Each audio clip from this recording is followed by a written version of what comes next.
আসসালামু আলাইকুম ওরহমতুল্লাহ। নামাজের কোন কোন রাকাতে সূরার ফাতিহার সাথে অন্য সূরা মেলাতে হবে, এই জিনিসটা অনেকে গুলিয়ে ফেলে।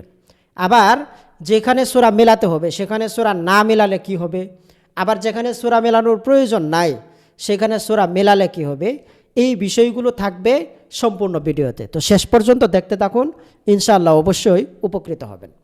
সো প্রশ্নটা আমি একটু ঘুরায়া বলি যে নামাজের কোন কোন রাকাতে সূরা ফাতিহার সাথে অন্য সূরা মেলাতে হবে।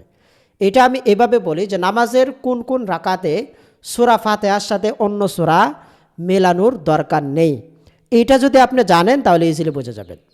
সো নামাজে ফাতিহার সাথে অন্য সূরা মেলানো লাগে না শুধুমাত্র ফরজ নামাজে। অর্থাৎ ফরজ নামাজ যদি 2 রাকাতের উপরে হয় তাহলে 2 রাকাতের অতিরিক্ত রাকাতগুলোতে সূরা ফাতিহার সাথে অন্য কোনো সূরা মেলানোর প্রয়োজন নাই।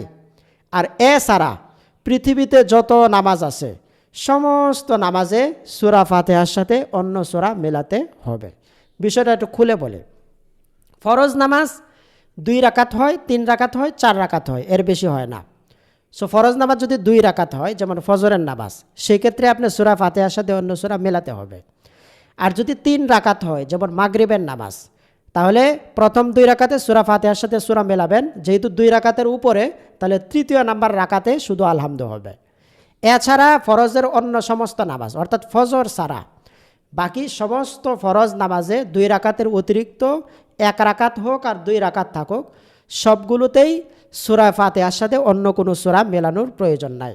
যেমন মাগরিবে তৃতীয় নম্বর রাকাতে শুধু সূরা ফাতিহা পড়বেন, তারপরে জোহরে শেষের 2 রাকাতে শুধু সূরা ফাতিহা পড়বেন, আসরে শেষের 2 রাকাতে শুধু সূরা ফাতিহা পড়বেন, এশার নামাজে শেষের 2 রাকাতে শুধু সূরা ফাতিহা পড়বেন।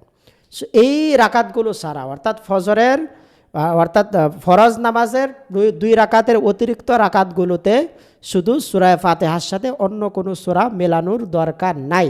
এছাড়া সমস্ত নামাজ, সেটা সুন্নত নামাজ হোক, নফল নামাজ হোক, বিতের নামাজ হোক, যে কোনো নামাজ হোক, প্রত্যেক রাকাতেই সূরা ফাতিহার সাথে অন্য সূরা মেলাতে হবে।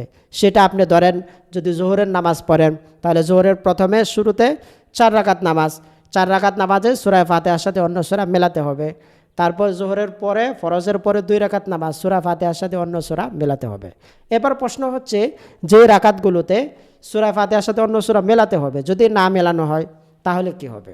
বিষয় হচ্ছে সূরা ফাতিহার সাথে অন্য সূরা মেলানো, সূরা ফাতিহা যেরকম ওয়াজিব, অন্য সূরা মেলানোটাও ওয়াজিব, অবশ্যই অন্য সূরা পড়তে হবে। সো এই জন্য যেখানে অন্য সূরা পড়ার দরকার অবশ্যই আপনাকে পড়তেই হবে।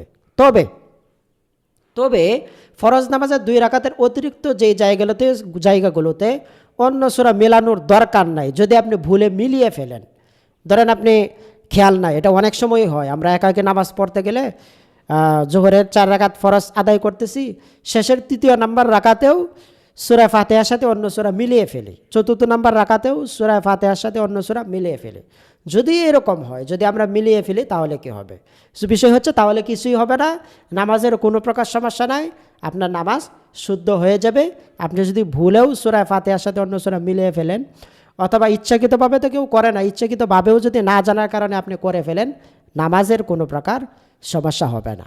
সো সার সংক্ষেপ হচ্ছে ফরজ নামাজের দ্বিতীয় 2 রাকাতের অতিরিক্ত রাকাতগুলোতে শুধু সূরা ফাতিহাই চলবে। এছাড়া পৃথিবীর সমস্ত নামাজে সূরা ফাতিহার সাথে অন্য সূরা অবশ্যই মেলাতে হবে। আল্লাহ তাআলা আমাদের সবাইকে বোঝার তৌফিক দান করুন। যদি কোনো প্রশ্ন থাকে তাহলে কমেন্টে করুন, আমরা রিপ্লাই দেওয়ার চেষ্টা করব ইনশাআল্লাহ। আসসালামু আলাইকুম ওয়া রাহমাতুল্লাহ।